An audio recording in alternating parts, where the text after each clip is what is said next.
Hello, everyone, and welcome to episode 13 of It's Not You, It's Me podcast. I am your host, DS Choi, and today we're going to talk about holding space. I realized in episode 10 that we might talk about holding space, and I totally forgot about it. And so, as I released it and I'm recording a new episode, I was like, oh, let's talk about holding space because that is a skill that is very difficult to do, but difficult to do if you don't know what you're doing. I think it's much simpler than people make it out to be.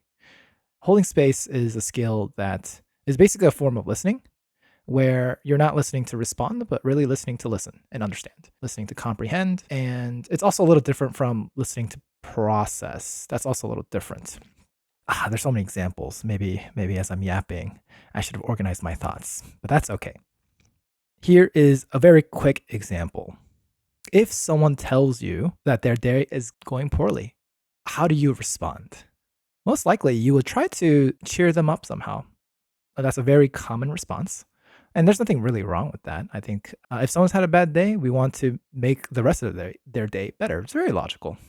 And if you're their friend, you naturally take their side. Whatever has happened, just like, who do I need to beat up? Right? Like, you ask them and you joke around, you cheer them up. You can say, oh, like, how terrible. Like, that sucks. So that's, again, like a form of consolation. Nothing wrong with that. And within holding space, it's a matter of letting them. How do I want to explain what holding space is? I was going to say holding space is a form of just letting them like talk, really being a sounding board. I think that's the easiest way to put it. Holding space is a sounding board. And again, it's often, I talked about in episode 10 that holding space is a form of skill that we use often in therapy or counseling or coaching where someone comes with an issue. Someone shares what's going on. And rather than trying to fix it for them or tell them what to do or anything like that, you really just listen. And that's often what people want. And it's really funny because I also hear people talk about ChatGPT and other forms of AI that people have been using for kind of pseudotherapy, wanting to be validated and heard. And it's interesting how people find a lot of, I don't know if funny is the right word. It's interesting. Yeah, it's interesting that people find comfort in such behavior because it's tough to find in the real world. And I will say that it's not that difficult a skill to learn. It's just you just haven't learned how. Step one, it's not about you. When someone's sharing something, don't make it about yourself. Don't become the hero. Don't become I don't know how to describe it, an analyzer. Don't analyze the situation for them. Like, don't try to make it better for them. Let them be, right? Let them process their emotion on their own time and by their own way. So typically, what I would recommend if someone were to say, I had a bad day, asking them, how can I support you? How may I support you? You can acknowledge also what happens. Oh, sounds like it was rough. Anything I can do to help? Any way I can support you, right? This idea of you reflect back what you heard. Their day sucked. And so you acknowledge that their day was bad. And you ask them, oh, what can I do? How can I support you? And they might even say nothing, like it's all right. And that's more of a mild case, right? That's just a very simple example of holding space. Now, if someone's actually coming to you with an issue, right? Let's say, oh my gosh, like, I don't know, someone I was talking with, they were just like, oh, I'm having issues with my boyfriend. And it's like, clearly, you know that I'm a relationship coach. How may I support you? And just like, can you just help me like find some clarity in my thoughts? And I was like, sure. And it was not a real coaching session. It was just a matter of holding space for them, practicing holding space, at least for me in my practice, basically using listening skills. And listening skills can be used in coaching therapy. Like, it doesn't have to be necessarily you're like therapizing them or coaching them or anything like that. You just use those skills in everyday practices. Now, what do? I ask them, so yeah, what's on your mind? What's going on? And they share, and it's like, oh, tell me more. Say more about that. We often use in our language, we use metaphors, and it could be like, oh, like he was a real pain in the ass, or something like that, right? Like someone's annoying you, right? Like my partner's being so annoying. But what we need to do is make sure that we don't make that interpretation for them. Clearly, we know what annoying means, but that's a sort of a placeholder. That phrase of so annoying is a placeholder of what actually happened.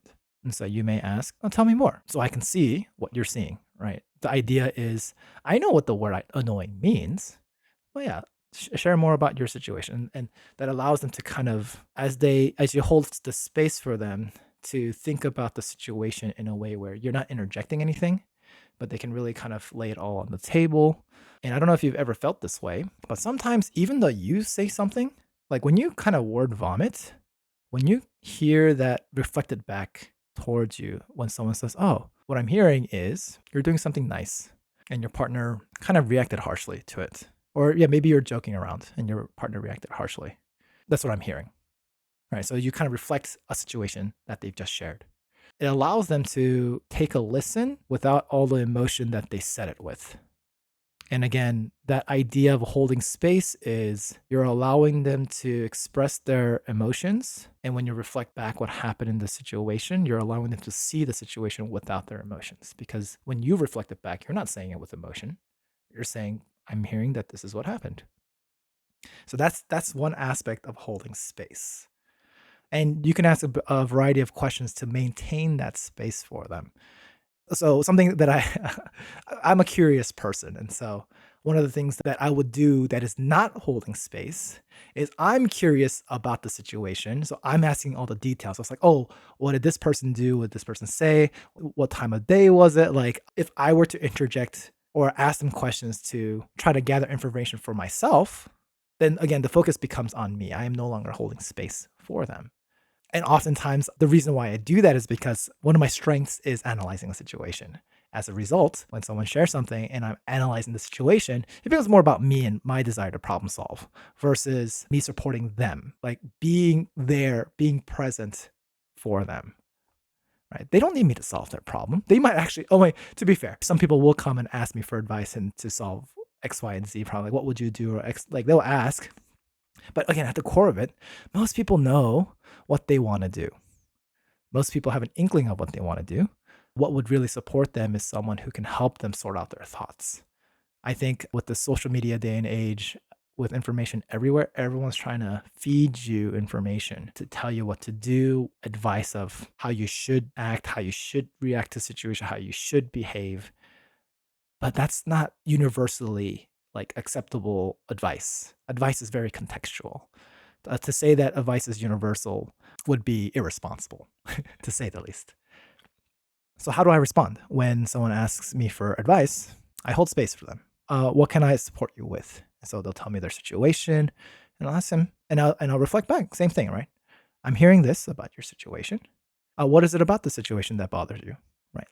Like I'm hearing the situation.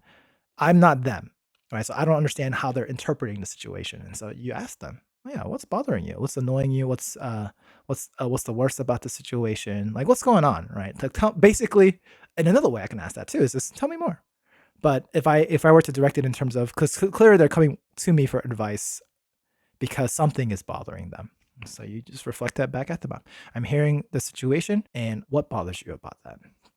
And they'll go into it. They're like, this and that, and this, and then when they kind of pour out everything, you reflect that, and you're just like, I'm hearing that this situation, because of X, Y, and Z factors, this is what bothers you about that situation. If they especially shared a lot, you can say, is that correct? Am I missing anything? You don't have to be 100% accurate. They'll fill in the details for you. You just hold that space for them and you ask them. You reflect, you ask, and they will fill in any dots. They might say, this specifically is what really annoys me. Like, they'll clarify that for you if you allow them to. You don't have to be detective for them.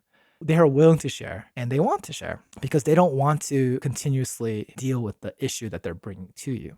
And by you reflecting for them these things, you allow them again to share and allows them to express their emotions. It's a form of regulation too, right? Venting has, I don't know if venting is the right way to put it, but as you kind of put the words and energy out there, it's not within you anymore, right? It's you're allowing it to come out of you.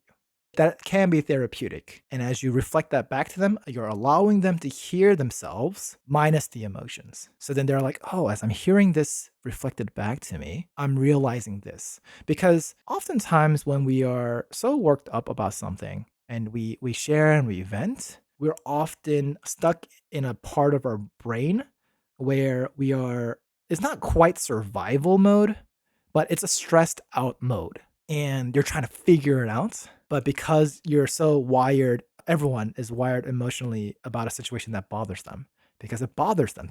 Being bothered, it's a feeling. If you think that you're logical, you'll find yourself feeling a certain way about a situation. It bothers you. That's why you kind of want to figure it out and solve it. And when you hear something reflected back to you about the situation without those emotions, it allows the safe part of your brain to engage and be like, oh, as I'm hearing this reflected back to me, my brain is allowed to take a back seat on the stress and see the situation in a different way. And magic happens when you hold space for people. That's why ChatGPT and what people want sometimes is just very simply to be heard, to hear what they're saying, making sure that they're not crazy. This idea of what you're saying is very natural. Feeling bothered by this is very natural, especially when something's important to you, and like whether it's a value or I don't know, boundaries or needs, however you want to describe it, something that you would like to change because the situation is not ideal, or maybe something's been done to you, or people are, I don't know, walking all over you, whatever it may be, like you're not standing up for yourself, anything, it kind of frustrates you and you don't want to be in that situation anymore. And again, the goal isn't to tell them what to do, because when they're able to see what's going on without the emotion, when you reflect these things back to them, you hold this space for them, then they'll be like, oh, I realize that perhaps I could approach this differently. This skill is something that takes practice because, again, I have habits. I have habits of wanting to solve problems. And again, whether it's more of a masculine trait where perhaps men on average are more likely to solve problems when their female counterparts, they would come with problems to them. When they're venting, like usually you will hear, I don't want you to solve the problem. I just want you to hear me. And so this is a skill that I have definitely developed over the years. And I had to work on a lot about it because I have a natural desire and bias towards problem solving.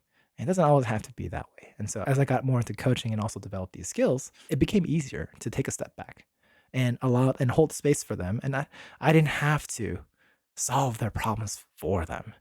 And let me tell you, that's also a load off my shoulders because I feel like I have a responsibility to support my friends, and this is how I support them. But that's me, right? That's my perspective. My friends don't necessarily need that from me. Sometimes they do, and sometimes they don't. And so another thing that people will say if you're on the web often enough, people will say one thing that helps is to ask, do you want me to solve the problem or do you want to be heard? I would always say, oftentimes, maybe always is a strong word. Most likely, you just ask them again. If you ask the question, "How may I support you?" they will tell you what they want, right? You don't even have to ask them the option of supporting by listening and supporting them by problem solving. When you ask the question, "How may I support you?" they will respond with, "Can you give me advice?" Right? That's more about problem solving, or "I just want to share." Like I just want to. Can you just listen to me? Right?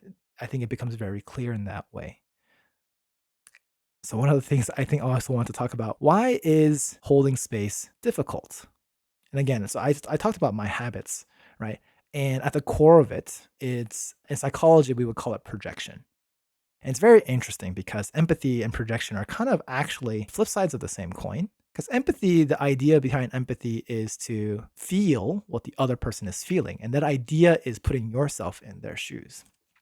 And empathy can be difficult if you don't share the same values and same feelings. So, for example, if one person is suffering and you're not, you may find it difficult to empathize genuinely because you've just never been in that same situation as the person who's suffering. You can promote empathy, like growth of empathy, by imagining what that would be like. You could imagine, and perhaps you could understand to a certain degree. But again, the core of empathy is placing your shoes, sorry, placing your feet in their shoes, right? That metaphor or analogy about what would it be like if you were in their position. And that happens also in advice giving, right? This idea of if I were in your shoes, this is what I would do. And the projection aspect of it is about me. I'm projecting myself in that situation. And projection, you don't have to see that as a negative thing. It's just a matter of that's what we naturally do because we only see the world from our perspective. It's a very natural thing to do.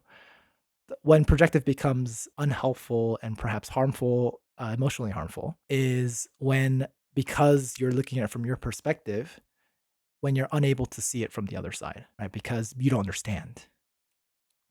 When you don't understand and when you're unwilling to understand, then projection becomes very difficult in a relationship. It can be with any relationship.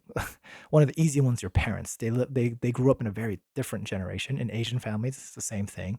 I would say from Korean families, like our history of being poor to becoming a successful economy, like despite being a small country, like basically within 1/2 generations, complete lifestyle changes have happened, and especially with technology as well. I mean, I guess technology is always changing crazy. And so maybe it's not even related to just Asian populations, but same thing with anyone, right? We have generation gaps, and that causes our projections and the way we think and our biases to impact how we can relate to one another and how we can connect with one another. And there's never been a more, I don't know if prevalent is the right word. There's never been a better time to learn this skill because the world is changing. The world is so different and diverse. And if you want to connect with people who's naturally going to be different from you, it doesn't matter if, yeah, it doesn't matter where you're from. In the US, of course, is a lot more diverse. But if you're like, for me, I'm Korean. If you're in Korea, culture is it's Korean culture. I can say in America, it's American culture, but we're kind of like a mixing pot. So before I sidetrack too far, in Korea, they're still, despite being Koreans in the same culture, people are different. So rather than thinking about a culture difference, just thinking about just people in general are different. Even in the same culture, people are different. And when we connect with people, it requires more than projection/empathy. So I'm trying to make this abstract idea about empathy, projection, holding space, like to be a lot more practical, right? And so as I was explaining what holding space meant, I was trying to be very practical. I should have prepared more situations and examples to more clearly illustrate what that looks like. Hopefully what I gave was okay off the top of my head. I have not been recording again. And so I wanted to just stop not recording and record regardless of what comes out. Again, this is more practice. Perhaps in the future, this will translate into, again, as I'm making a course, I've shared in a previous podcast, as I'm making a course in different things, I want this to become so much more practical. I don't want people to just get information because there's plenty of information out there. I would like people to take the knowledge that people share and apply it in their lives to make it better. How to demonstrate the skill? There can be plenty of ways to do so. One of the most important things to realize that when you're supporting people, it's not about you, right? It's about them. And so that's like the contrary to the podcast title. It's it's not you, it's me. This time when you're supporting people, it's really not about you. There's a YouTuber I follow, and I remember some time ago, his face comes up to mind because he was talking about energy vampires. This idea of people who just suck energy out of you. And it's interesting because people who tend to vent a lot and have a lot of energy, most likely they don't have a way to regulate their emotions. And so one of the ways they try to regulate their emotion is by sharing it and venting it. And depending on how they do that, it can be a little bit difficult to listen to. There's a lot of energy, a lot of emotion, and we're emotional people. And so it's a little, I don't want to say contagious, but contagious sounds like such a terrible thing. But there is an experience in which their energy rubs off on us, and we kind of share that. And it's true that I don't know how to describe it, emotional language, abstraction, emotional math. I don't know if anyone really has talked about emotional math, but the premise of emotional math, in a way I understand it, is when one person has something to celebrate, there's something joyous. When you share that with somebody, the joy doubles. It's an emotional math. When you share your joy with people and you celebrate together, the joy doubles. Hopefully you have good friends, and so that when you share these joys, that they'll celebrate with you rather than tear you down. And the flip side, besides joy, is like sadness or burden. When you share your burdens with people, it becomes halved. When you share a burden with someone else, they share a little bit of your burden with you. And the reason why I bring up that concept is because for energy vampires, that's what they're trying to do. They're dealing with so much burden that they're hoping that by sharing with you that they can offload some of that with you. Now, if you're friends, typically you would like to have a relationship in which sharing burdens would be a privilege to do so because you don't want your friend to suffer. And there are situations that arise in which someone brings you the same issue over and over and over again without anything changing.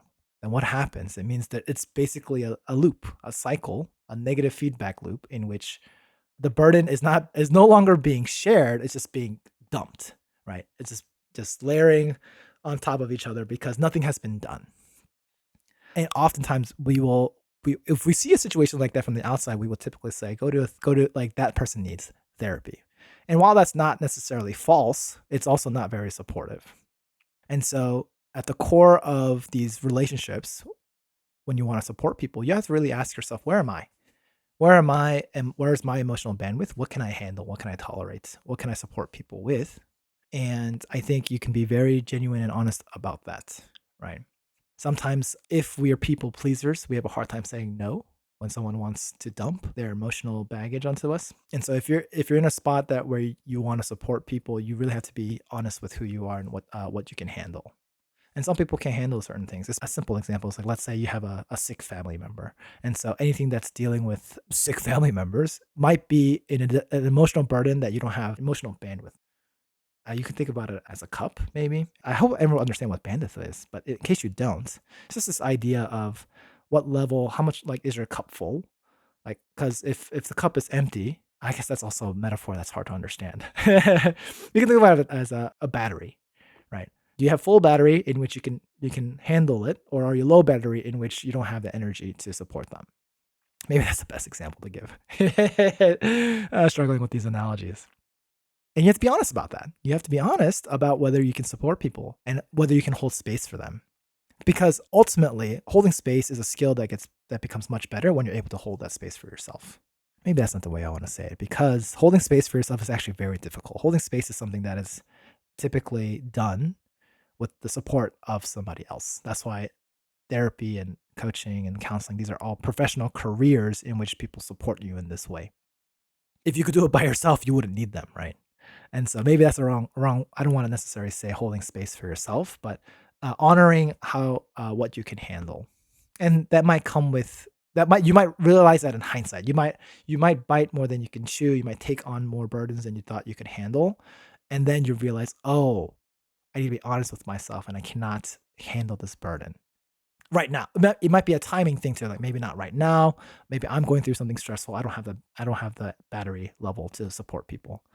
And that's honestly perfectly fine, right? People also need to respect each other regarding that. And at the same time, if you're able to, hopefully you have friendships in which you will do that for one another. You will reach out. Now, holding space is not for everyone. And if you find yourself, again, if you find someone who's repeatedly having this heavy energy that they're dumping upon you, you are welcome to say, if you need permission, you're welcome to say, I cannot continue having this negative energy repeatedly dumped upon me. That one, you honor your needs, right? You focus on yourself. You said, it's not because I don't want to help you. It's just that I don't know how. Therefore, I would highly recommend and refer you to a therapist or someone who can hold this space for you professionally, because I don't have the tools to support you in that way. That should be fair, I would think. You could tell me otherwise. If you're a couple and you want to support each other and you don't know how, you can also obviously recommend couples therapy, couples coaching, couples counseling. I keep saying these different professions because I don't necessarily think I think they're synergetic depending on what modality they use. And so oftentimes in coaching we would say if you're having a lot of energy that's like consuming you, whether it's negative or like heavy or trauma triggers, whatever it may be, coaching can be helpful, but perhaps at the same time or after therapy.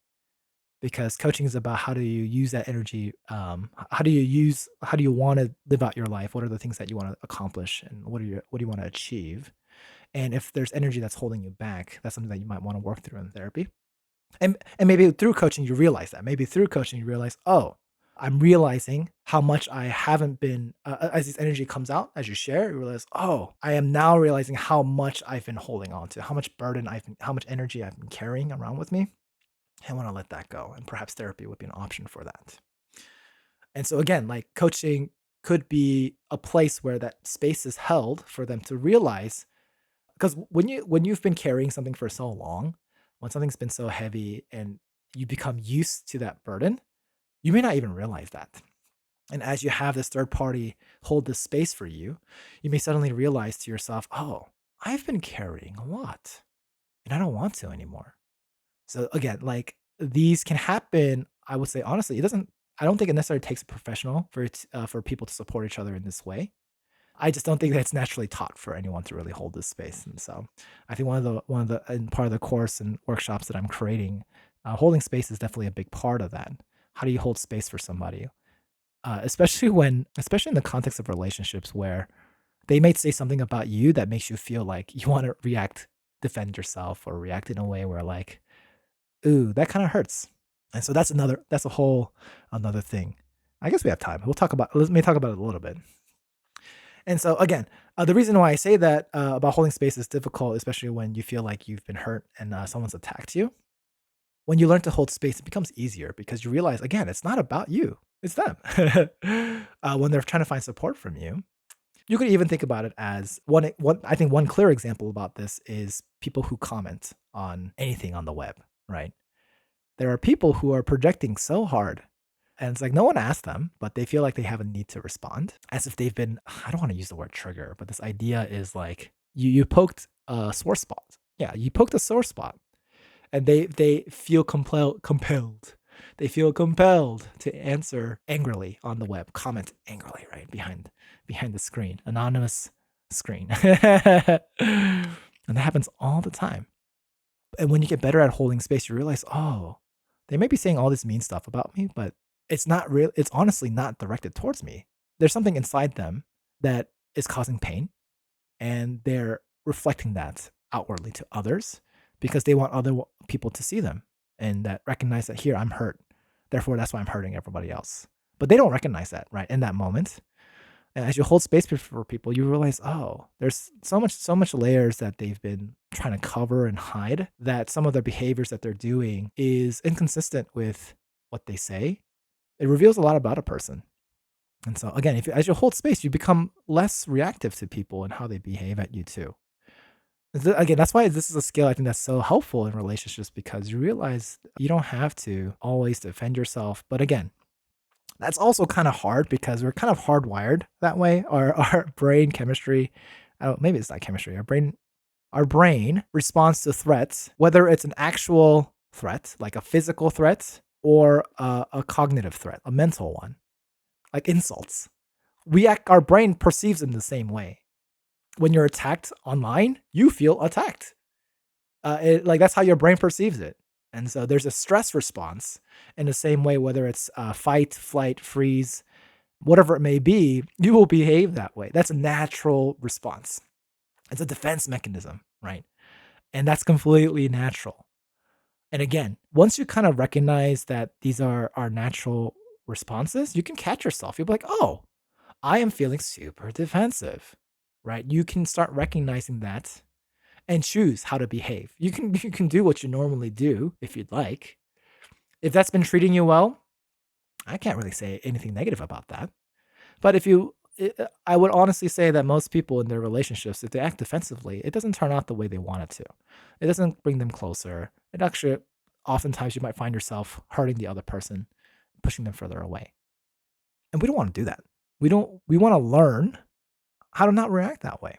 So holding space is a skill I think that can serve in many dimensions of your life, whether it's at work, whether it's with online bullies. I don't even know if that's the right way to put it. The mean commenters of the faceless commenters on the online web. And it could be with your other friends too, right? Again, like for some reason right now I'm thinking of a Snickers commercial. Snickers, maybe I don't even know if I should say this, but this is basically your commercial, right? You're not yourself when you're hungry. Was it grab a Snickers? I forgot what the phrase was, but sometimes as kind of like a joking but truthful situation is sometimes when people are hangry, they lash out. Well, again, it's not about you, it's them, right? And if you're able to hold space, you don't have to take that personally. You don't have to take it in a way, you don't have to interpret it in a way that it becomes a threat to you. So this holding space and the skill that you develop over time, you'll realize, wow, I see the world in a different way in which I don't have to see the world as a threat anymore. Like I don't have to respond to people. I don't have to defend myself. I can just let it go, like let it pass by, right? Like let people's emotions pass by. So same thing, like I'm also thinking about road rage. these examples are popping up in my head as I'm yapping. Road rage is a similar thing, right? It's just like when you're in danger because of someone's road rage, whether it's because they're aggressive driving, whether it's yelling at you, you feel that genuine threat. And sometimes you might feel like, oh my gosh, like I need to respond or I need to like yell back. I need to defend myself. Like I don't want to be in danger. You might have that natural response because again, that's like kind of hardwired into us. That's fighting. Sorry, that's a fighting response. And the other response, you might get really scared. You might want to run away. That's the fleeing response. And the other one's like you become numb. Like you're not sure what to do. That's a freeze response, right? There is a natural hardwiring of our brain of how to react to threats. When you're holding space, you realize they're just angry and they're not handling it well. I will not escalate it any further. I don't have to take it personally. Give them the space. Go on by. Don't bother me anymore. You can let that pass and wash over you, right? Just let the anger come by and then let the anger leave, right? Because you don't have to take that personally, right? It's like, and you could again, like, it's all there's so many things because the situation is, oh, like you might have kids in the car and they're a danger to your kids. Mama bear, right? You're just gonna be like super defensive and tell them like how they like get off the road, right? Like if you're gonna drive like this, you're a danger to everyone around you. Absolutely true, but you saying that may not change the situation, right? It might escalate it further. And I'm not saying like we should tolerate this behavior. It's just a matter of you don't have to get worked up about it. You can still deal with the situation. You just don't have to react in a way where your brain is full on defensive, like survival mode about like fighting, fleeing, or freezing, right? It's been about 40 minutes. I think probably after the edits, it'll become cut down. I'm trying to get better at editing. I was also actually thinking about yapping for only 20 minutes on a more specific subject, but I think 40 minutes is like right around the time in which I actually feel pretty decent, in which I can get a conversation in, and like right around the point where like, oh, I've yapped kind of for a while. That's how I feel at least. And as I get better at this, as I make workshops, these will convert into something shorter episodes and more concrete examples, better editing. I'll practice. It just takes practice. Just get these videos out, record these things, yap them out. But yeah, thank you for listening. Thank you for making it this far. And if I make a workshop or anything, I'll definitely let you guys know. And so, thank you. And I hope I'll see you next time. Bye bye.